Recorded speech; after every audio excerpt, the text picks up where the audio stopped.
Bill, welcome to the show, man. Hey, welcome, welcome. I've been looking forward to this forever, so thank you. I appreciate it, Justin. I'm excited to have this conversation, but first, I want to thank you for the stack of money. I That's like the that, huh? first big thank you, right? So, like anybody watching or listening to this, if you want to get on my show, send me stacks of $100 bills, and we. 10 grand to get on your show now. Is that what you're saying? It's Hey, look, there are shows out there that people are paying six figures to get on, just not it's my true. show. It's Uh, true. but excited to dive in and talk about your journey and everything else and in between and the new book and all the fun, exciting things. But why don't we start with who is Bill today, and then we'll break down how you got there. All right. So first of all, it's Bill Cates, not Bill Gates. Missed it by one letter and a few bucks. And what I like to say is, Bill Gates may have millions. I'm going to help you make more money in the spirit of service to others. Put yourself in that flow. One thing I've learned about money is not a scarce resource. It really isn't if you think of, they call money currency. Well, the root of that is Old English, which is currens, which means flow. And so I help people get into that flow of money. Boy, tell you about myself. So I was a drummer in a rock and roll band years ago. Toured the country a little bit, had a great time. Realized that wasn't something I wanted to do forever. Did a talent assessment. Probably wouldn't have made it on the big time. So shifted. Got into book publishing. Actually, I sold a couple of book publishing companies, and then after I sold those companies, one for a pretty penny, by the way, I did well. The other one, not so much. The other one, I got out of a bad partnership and let him absorb the debt. So when someone tells you they sold a business, yeah, maybe they made some money, maybe they just got out of a bad scene. So a little bit of both for me. Yeah. Then I got in this world of writing and speaking and consulting.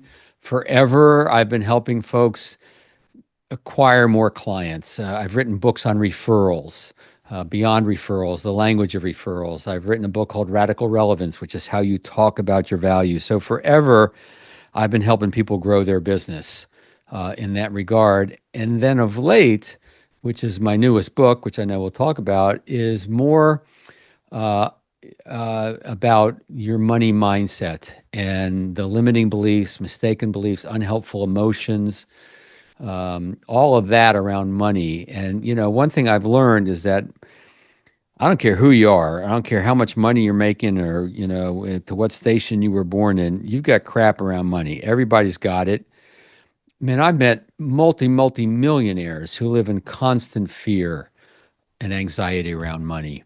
Mm. And so I'm in the business now of kind of helping people become more aware of their beliefs and the actions that are based on those and not about greed. It's not about helping the rich get richer, although that's okay to a degree.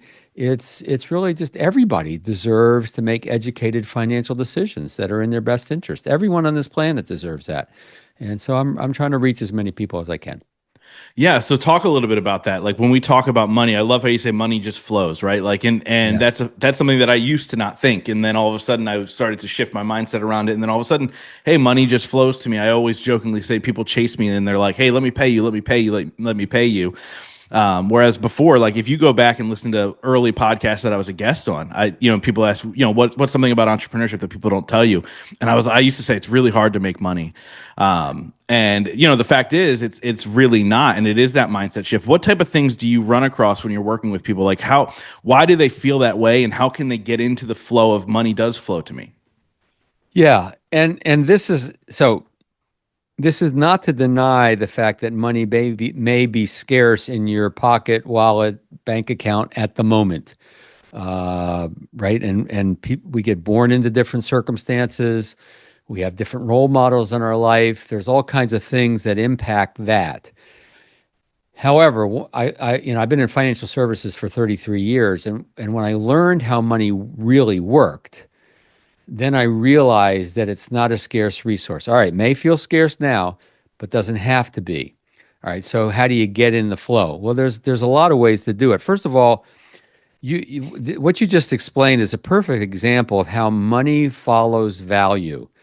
The more valuable you have become to people in your life, the more they will chase you, if you want to use that word, right?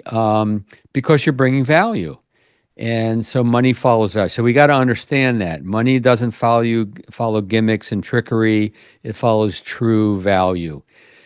So that's one thing. Now, the way I've gotten into the flow personally is I help people make more money. So by helping others make more money, then I get into the flow that way. It's not the only way, but it's bringing value to the market for entrepreneurs, and most entrepreneurs get that, right? So the market will talk to you, right? Assuming that you're putting your message out there in a decent way and you're getting enough people to know that you exist. If people are still struggling or you're struggling with getting people to take advantage of your value, maybe the value isn't really there yet. Or Mm. value is in the eye of the beholder. So we can talk about our value all we want, but eventually, we talked about this a little bit before we went live, like with my book, The Hidden Heist. I can promote that and I can promote the heck out of it, but sooner or later, the book is going to have to do the work. The book is going to have to bring the value. People are going to have to read it and then share it with others. It's the same thing for whatever product or service that we offer. Eventually, if you're not getting unsolicited referrals, if you're not getting a certain amount of word of mouth that's just happening naturally because of the value that you bring, well, then the value isn't there yet. At least it's not perceived there yet. Mm. And so that's how you get into the flow. Same if you're an employee, right? Money follows value.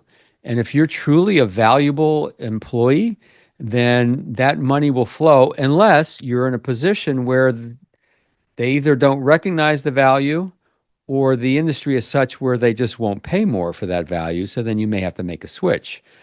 But it's still the same principle that money follows the value. Yeah, no, I absolutely love it. And so what can people do to find out how can I add more value? Is it as simple as asking? Like, hey, like how can I deliver to my audience or deliver to my potential client? Because like you said, a lot of times, especially as entrepreneurs, we get stuck in our little box and we think this is Yeah. the thing that I'm supposed to be doing. Yeah, so two things come to mind when you say that. And I'm just going to make a note so I don't forget.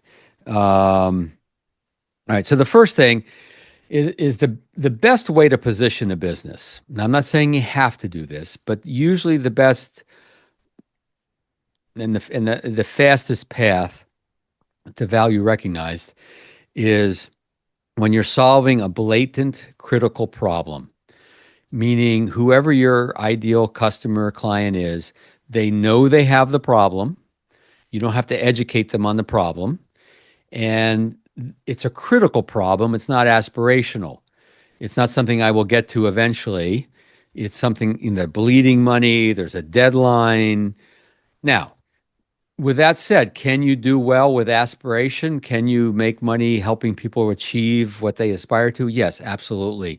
As long as they want it bad enough, as long as they're going to take the action and face the fear and do all those things to get to what you teach. But I always try to like the position whenever I do, I'm solving a blatant critical problem. And so that's one way to bring more value. Another way is, yes, to talk to prospects, to clients, to others. I call this a value discussion. This is particularly important with well, really new prospects, new clients, existing clients. So here's something I learned. I've been teaching this forever, but just recently I've done a little look into the neuroscience behind this. And so what I've learned is that when people speak out a situation, if they're trying to get clear on a situation and they speak it out orally, the brain goes to work for them. They get more clarity. We've all been in that situation where we have a challenge, personal, business, and we say, I just need to talk it out with you, Justin, right? Let me talk it Yeah. out. You tell me what you think. And I talk it out with you. And even before you say anything, I may have figured out what I need to do. The brain starts to rewire like that. It also gives us a sense of what we might say to others too. So there's a lot of power in getting people to talk out the value. So I teach this little technique called the value discussion, and it's essentially asking open-ended questions, depending on where you are in a situation with a prospect or a new client or existing client, to talk about the value that they perceive. to make sure that expectations are being met, to make sure that they're talking about the priorities and what they value about what you do. And what happens is they get more in touch with the value. That's where you can start to get unsolicited referrals. You get more in touch with the value because you hear how what you do lands on people, and that educates you and helps you feel more confident.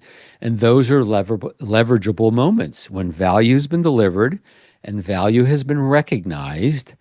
That is when we can start to leverage that for referrals, for introductions to others. So there's a couple things.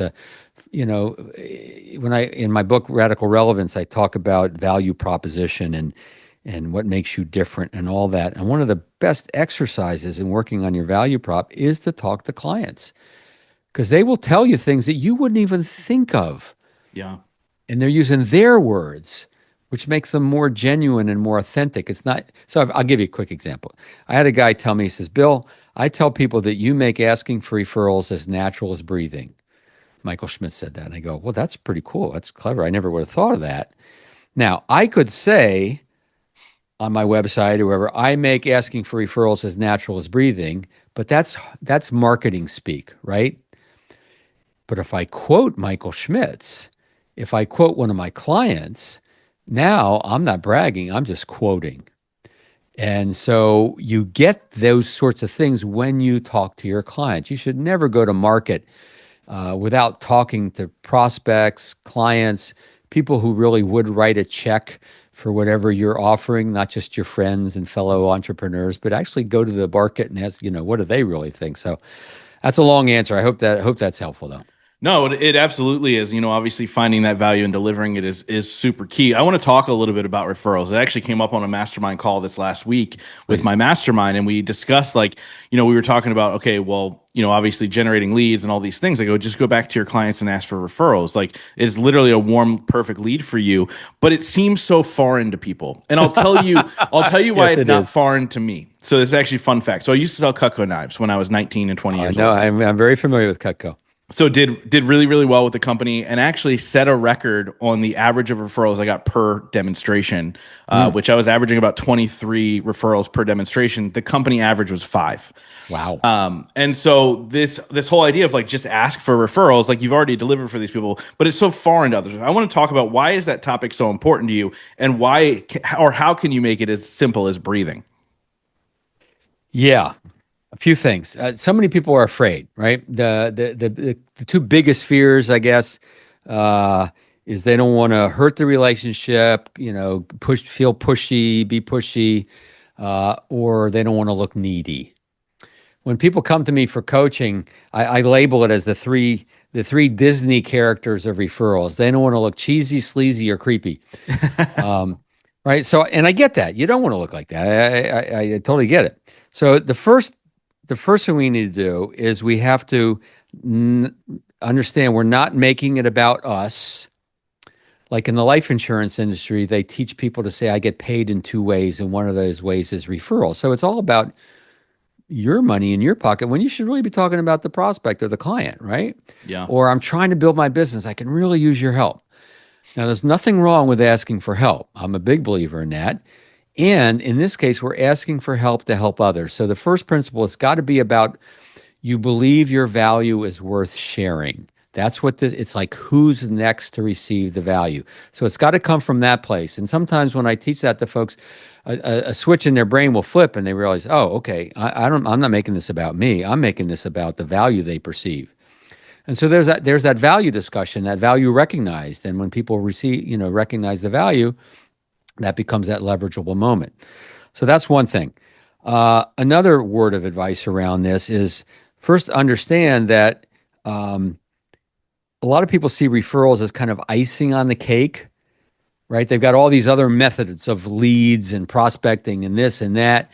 And yet, when you look at most of your clients or customers, most of the biggest ones, the best ones, the personas that you really want to attract, most of those have come to they were referred to you, right?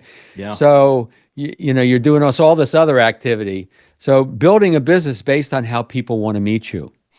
Now, this isn't true for every business, but most businesses that are relationship oriented, that think in terms of client versus customer, Usually those people want to meet you through a recommendation from someone else they already trust, that borrowed trust. Yeah. And then the final thing is, even though we're using the word referrals now, I would recommend that when you're with a prospect, a client, a customer, or an influencer, don't use the word referrals.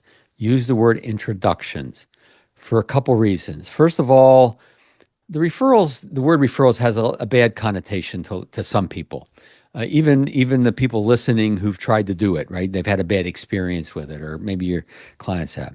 So let's move away from that. The other thing is, we know that while word of mouth is nice, what we really want is connection. We want introduction. We don't want someone to just talk about us and nothing happens with it. We want them to connect. And so let's use the words that represent that, which is introductions and connections. I found that's helped a lot of people get into this conversation more comfortably because they're saying, let's chat about other folks that you think should know about this work, who might value this work, and let's find a comfortable way for you to connect them to me.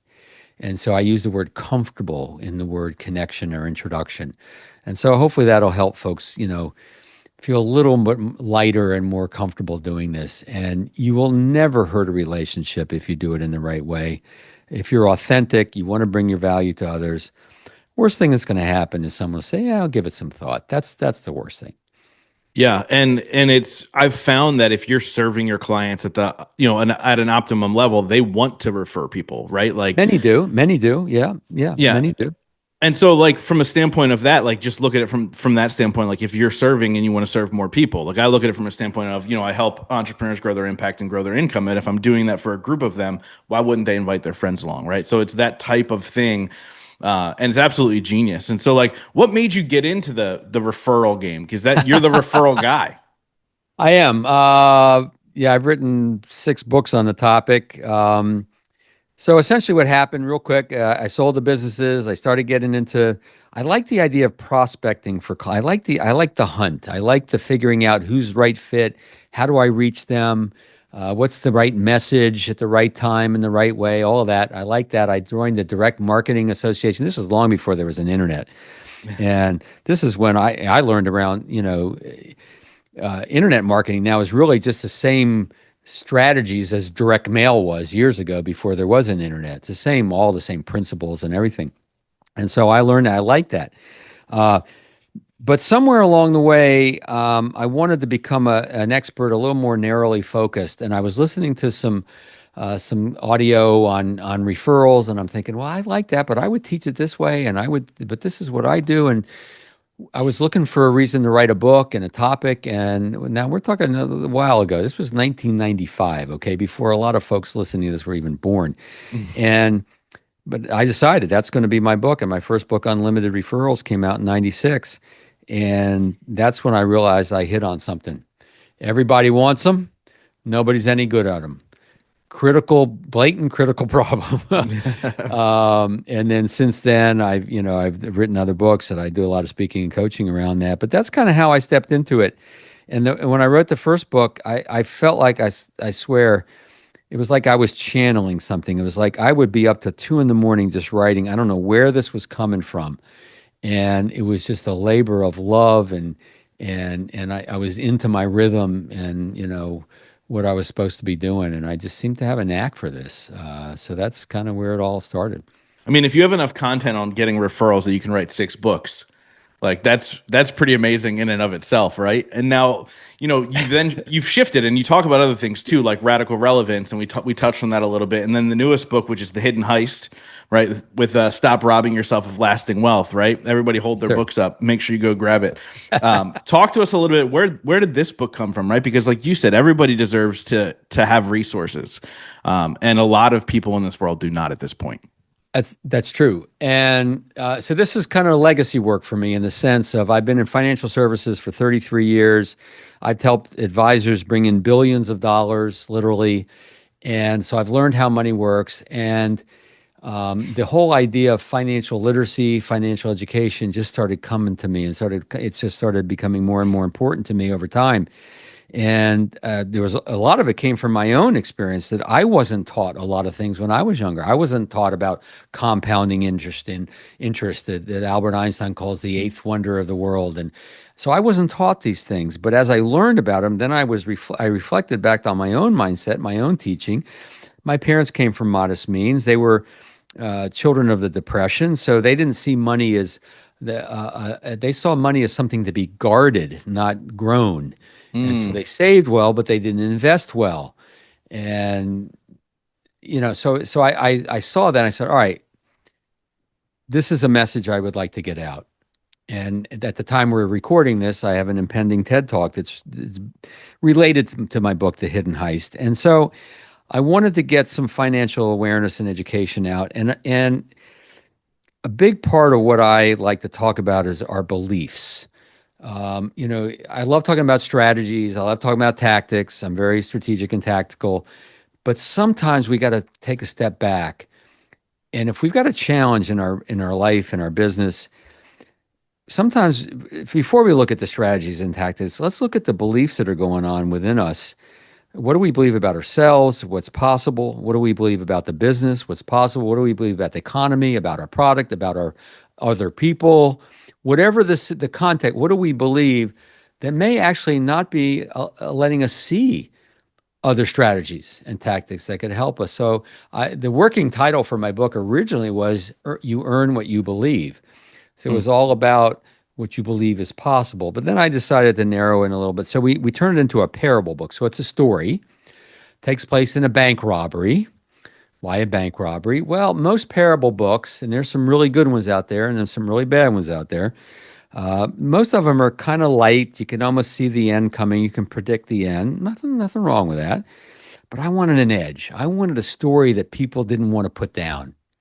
So with my co-author Jeff C. West, we set it in a bank robbery, so there's tension. The bank robbers are kind of bumbly, so there's a lot of comic relief, a lot. And then in the middle of all this, while the bank robbers are trying to figure out how do they get out of this predicament that they didn't expect to be found, they find themselves in. Now the hostages are in a vault. There's a financial advisor there. I'm simplifying the story, of course, but now they're starting to examine their beliefs around money. What were they taught when they were young? Mm. Money is scarce. There's not enough. Money is the root of all evil. That's a misquote from the Bible. A lot of that stuff. Money changes people for the worst. And so we examine all that in the book and give them some alternative ways of thinking. And then now I'm the straightforward guy. So I gave all the lessons I wanted to be taught. I gave him the kind of the rough outline for the book to my co-author Jeff C. West, and then he brought it to life through the characters. And these are real people. I've interviewed a lot of people. We even interviewed a hostage negotiator. We Wow. interviewed 2 bank robbery victims. So this is all based on some true stuff here. We should say based on a true story. That'd be a little bit of a stretch, but it's based on real They do it characters. all the time in movies, though. So I know it's true. And you don't know how loose it is. But nonetheless, then we hired a guy who's a professional book narrator. The guy who brings the Simon Schuster, Macmillan books and all. And Jonathan McLean's his name. He really brought the book to life in the audio version. And so I've had people tell me there was a tear came to their eye at the end. Some people told me they couldn't put it down. They couldn't stop. They binged it. I've never thought about this book as being binge worthy. But that's what we got in this story. But then I was so concerned that people would get lost in the story, they wouldn't get the lessons. Mm. So at the end, we have some appendices that say, all right, this is what we wanted to make sure you got. So that we give it straightforward at the end. So they get it the story, they get it straightforward. And the goal is to, number one, become more aware of your story around money, how it's serving you or may not be serving you. And then what are some things you can do to change the story and then start creating real wealth for yourself. Now, we're talking to a lot of entrepreneurs or would-be entrepreneurs, and entrepreneurs like us, we have an advantage in the sense that we have the ability to create wealth, actually in some cases I would say very quickly, relatively quickly, compared to someone who's an employee. But through the power of compounding, even employees can become millionaires, and there's a lot of them out there. Yeah. People who work for Costco with a great retirement plan, or Verizon, or sometimes the blue collar wealthy, blue collar millionaires. So through compounding, anyone can become a millionaire, a multimillionaire, using the right principle. So that's it's a lot about the book. It's called The Hidden Heist. I think people will love it. Where can people get it? I usually do wait till the end for this, but since we just had the breakdown of it, where can people get the book? Yeah, well, if you go to thehiddenheist.com, we have a little 1 minute video trailer. It's kind of fun. We have the first chapter on audio that's there, thehiddenheist.com. But you can just go to Amazon and look up The Hidden Heist. And it's the Kindle, it's the audio, it's the hardcover, it's the whole 9 yards. Yeah, I think there's a narrative around money where, once you have it, it's easier to make more, which is true, right? Like they say the first million's the hardest, and then from there it's a lot easier. Yeah, that's to make. why I started with the second million, by the way. Because the first million is the hardest. So I started with the second million. There you go. That's the way to do it. But what do you say to people that are going, yeah, man, I love it. I love this. I love what you're teaching. It's so true, but I'm making $35,000 a year and I got nothing going on right now. Like, what can they do to be like, okay, no, I can also be that millionaire? Yeah. All right. So a couple things. First of all, the power of compounding. All right. So Albert Einstein is often quoted. Now, there's actually, I say often quoted because there's no tangible evidence he actually said this. But if you look up, compounding and Einstein, you're going to find meme after meme after meme. Compounded interest, the eighth wonder of the world. All right. So whoever understands compounded interest earns it. Whoever doesn't pays it. So money well saved, well invested can compound into a fortune. Debt, on the other hand, can compound into a crushing weight. So understanding that. Now, let's take an example. Let's say you put $100 into an S&P 500 fund, low-cost ETF. If you're young enough, you put in another $50 a month, $100 a month. Doesn't have to be exorbitant. By the time you hit 65, you're going to have over $1 million. And so that's the power. If you make it automatic and consistent, that's the key. Automatic and consistent. Warren Buffett is saying you should spend what's left after you save, rather than save what's left after you spend.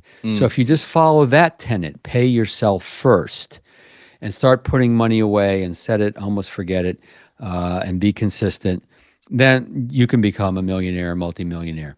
Now, the other part of that answer is, of course, if you're an employee making 35 grand a year, is to start to think about this whole idea of value. Where can I bring more value? Now, it may be to start a side gig, it may be to start a business, it may be to just get more skill and knowledge, in a chosen field, back to school, trade, whatever it may be, right? It's money follows the value. So how do you make yourself more valuable, either to your current employer or to a future employer that will value that skill and that knowledge? Those are the two ways, if you will. I'll tell you what, if you're not, I don't believe everybody should be an entrepreneur. I'm not that guy who pushes it on others, but I'll tell you what. I agree with that. Yeah, I agree with that. A skill and trade, they're the future millionaires in this world. They're not just future, they're currently millionaires. Yeah, it's true. Thomas Stanley years ago wrote a book called The Blue Collar Millionaire. I got a buddy of mine just sold his roofing company. Blue collar millionaire. They live below their means. They save well. And they bring a lot of value to the market. Plumbers, electricians. A lot of those folks do extremely well. Nothing wrong with that. We shouldn't look down upon it. We need those people in our lives. So there's a lot of ways to riches, I'll tell you. It's true. It's true. So I want to ask you a question that I ask every person on the show. It's a two-part question. All right. The first part is, what is your definition of success? And the second part is, what are 3 things you do every day to ensure that success for yourself? All right. So my definition of success is abundance with balance. And so what I mean by that is abundance in all areas of my life as best I can make it. And there's always push and pull. There's always tension in creating that. There's always but it's the balance. So there's not too much work. It's not, excessive play where I ignore the work. I pay attention. Family, obviously, spiritual side of things. So to me, success, abundance with balance, sometimes easier said than done. And I know that. And there was a time, when I was given tons of speeches. I still like to get on the road and speak, but I used to joke early in my business that I was not qualified to speak about life balance because boy was I out of it. Uh, but I'll tell you that one of the best years I ever had in my life from a revenue standpoint, I worked 4-day weeks. I had off almost every single weekend. And if I had to work on a weekend, I'd take a day off during the week. And so it's not always about the volume of work. So abundance with balance. All right. So what do I do every day to make sure I do that? Uh, well, I get a really good night's sleep, and I focus on getting a really good night's sleep. And lately, for the most part, last couple of years, I haven't had to set an alarm more than a dozen times, and that's just because I have to get up and catch a flight or give a speech. So sleep is so critical. We know that. Uh, I take care of my body. I have a personal trainer. I work out on a regular basis. I am up to 150 push-ups in 10 minutes, Wow. and Is I'm that working on. real?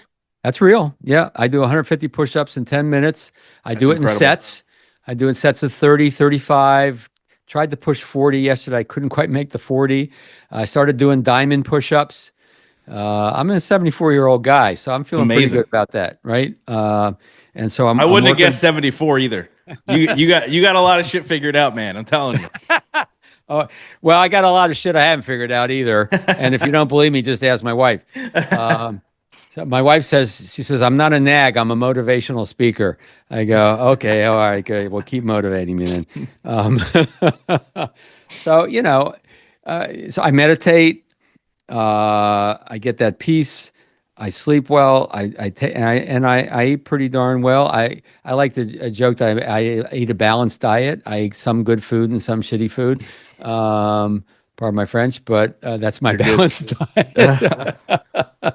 That's it, No, man. I You got to don't. have the balance. You got to have the balance. It is about that. So I hope that answers the question. That's me. That's who I am. No, I love it. And you know what's funny? My wife and I just had a conversation yesterday about how many people don't realize how important sleep is. Ah, Like critical.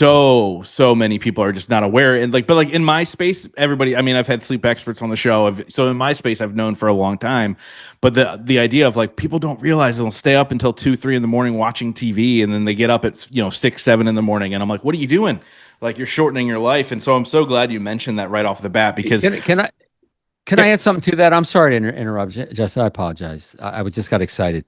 Um, this is a problem that entrepreneurs particularly face. A lot of people face this, but um, we often think that rest and time off and rejuvenation is a reward for the hard work that we do and the accomplishments we achieve. It's actually a prerequisite. mm, And that was a shift that happened to me probably 20 years ago when I realized that for me to have success and abundance with balance and all the things we talked about, I've got to rejuvenate. I've got to rest. I've got to take care of that because that's what allows me to think more creatively and have more energy when I am working. And so folks, if you think your vacation, if you think your time away from the phone, if you think your time with your family, if you think all that is a reward for good work, I want you to shift your mindset. It is a prerequisite for good work. Can you be successful working yeah, you could do it, but to what cost? And people on their deathbed never said, "Boy, I wish I worked more." oh, that's what I was gonna say. Like nobody has ever said, "Oh man, I really wish I could have worked more." And I'll tell you this: it took a long time in the entrepreneur space for me to figure it out, but I make more money now than I've ever made, and I work about 15 hours a week. I love it. And I love it. people are like, "What? Oh my gosh, that's crazy!" And I'm like, "No, it's the greatest thing in the world. Like I literally every day is a joy for me." But you didn't And start out with that. You did put your dues in a no, little bit, didn't you? you better So, believe that I was the sun up, the sun down, but the realization, and I think this is important for me to say, and I want people to hear this and actually absorb it. please. I didn't have to work sun up to sundown when I was, right? Mm. Like, I think that as entrepreneurs, we have this guilt around putting in all this extra effort and like, oh, there's always going to be more that you can do. There's always going to be more. But like you said, it's about executing the to-do list and, moving on with your day and, enjoying the time that you have with your loved ones and on vacations and all these things because, it's super important. Now, with that being said, I want to ask you this other question as we're talking about Oh on our boy. deathbed, right? So, I want you to fast forward, hopefully 40 years down the road, 50 years down the road, and you're on your deathbed. But I want you to imagine that everything you've created has disappeared. All the books, all the podcast episodes, the TEDx talk that's coming out. By the way, this is releasing 4 days before you give the TEDx. So I want everybody listening to this episode, send good vibes to Bill because he's 4 days out from a huge TED talk. Thank you. But with that being said, I want you to picture that all that's gone. And you can only be remembered for one sentence. What would you want that sentence to be? Wow.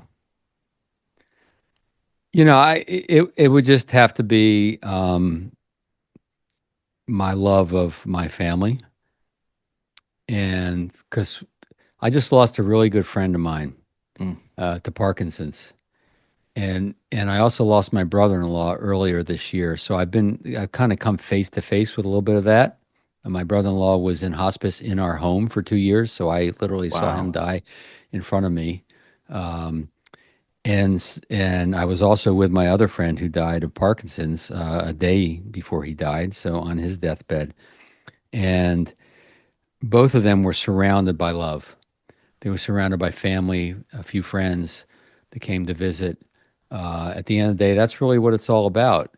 Um, I think everything we do to satisfy our ego, right? The money that sometimes we make the mistake. I'm going to talk about this in my TED talk of equating our self worth with our net worth. Mm. I made that mistake. Um, and there's nothing wrong with being surrounded by nice things and toys, and yeah, that's fun. It's all good, but it's not our self worth, right? And so when it comes down to it, really, we all do this to be happy, to feel at peace and ease. And that really, I know it sounds a little, touchy feely woo woo, but you wouldn't ask this question if you didn't expect it. Yeah. Which it is the love. It's the love of the people that are around us. And my daughter just got married 2 weeks ago, and that was an emotional time for me. I gave a speech. I said, "Look, I'm a professional speaker, but I'm not a professional wedding toaster. So let's lower your expectations of what I'm going to deliver here today." Right? But we had some fun. I just got real in touch with that, being there for them and them being there for me. So that's love in action, right? Being there for the people you love and having them be there for you. And sometimes when you hit the tough times, you actually see who is there for you. And sometimes it's not your birth family. Sometimes it's your chosen family. Yeah. And so just that, all that awareness, it's a powerful question. Thank you. Yeah, of course. So I wrap up every single interview with the same question, but before we get there, tell everybody where they can get the Hidden Heist again and how can they follow you online? What's all the You good got another stuff? one of those questions coming? One more. Holy moly, Justin. All right. It's called The Hidden Heist. Stop robbing yourself of lasting wealth. And it's available on Amazon. If you look up Bill Cates, not Bill Gates, or Amazon, or go to thehiddenheist.com. There's a fun 1 minute video. You can listen to chapter 1 from Jonathan McLean, all that good stuff. And if you love the book, all I ask you to do is share the wealth, right? Share the idea of the book with others, and then maybe we can get this message out because everyone deserves to make educated financial decisions that are in their best interest. There is enough money on this planet there to go around for everyone to do well financially. It's just people have to get into the flow. Yeah, there's some structural things out there that could be better. I get it. And there's some things that we can do to get into the flow ourselves. I love it, man. So, like I said, I wrap up every single interview with the same question since the show is called The Growth Down Movement. That question is, in your life, what has been your biggest moment of growth? Oh, yay. I didn't expect this. Well, I'm going to go back to my daughter because, and this is getting a little personal. I hope people don't mind, but um, I think the truth for myself was for reasons I can't really explain, I didn't really truly know what love really felt like until my daughter was born. Mm. Or at least that's when I understood unconditional love, right? And I wrote this letter to her like a couple years in about that, and I gave it to her about a year ago when she got engaged. And so that really was it. That's when my daughter was born, it opened my heart, and when my heart opened to her, it allowed my heart to open to others. And so I was a long time bachelor, and no woman could quite match up or whatever. Who knows what I was afraid of? I was probably afraid of getting trapped. I don't know what it was. But then there was so this is kind of a second one that builds on that. When I got married, part of it it was WTF. It's like, I'm tired of living like this. I'm tired of being afraid. I'm tired of being afraid of getting into a relationship that might not work. And so I had to be willing to take that risk. And so one you could see built on the other. So when my daughter was born and I made that decision to get married, those were the two biggest growth moments for me. How old were you when you got married? 68. Wow. Yeah, it was a long time. Now I had my daughter before that as a previous relationship, we never got married. We worked on it. We did everything we could. It wasn't meant to be. Turns out it was just as well. It wasn't meant to be. Um, we won't get into that. So I had my daughter. She's 33 now. All that, but I never got married. And my wife, by the way, I'm her fourth. So it kind of evens it out a little bit. She was afraid to get married because she had made some bad choices. And so, right, that was her thing. I was afraid of making a bad choice. She was afraid of making a bad choice. We both finally said, all right, whatever, thy will be done. Let's do it. Right. I'm going to stop saying I was a long time. I got married at 38. I'm going to stop saying I was a long time bachelor. I can no longer say that. Right. Yeah, and it doesn't, and the truth is, it doesn't matter. Everybody's path is their own. We all wake up at different times to what we need to do, right? That's it, man. That's it. Bill, thank you so much for coming on and sharing bet. your wisdom with my audience, man. I've loved this conversation. My pleasure. Thank you, Justin.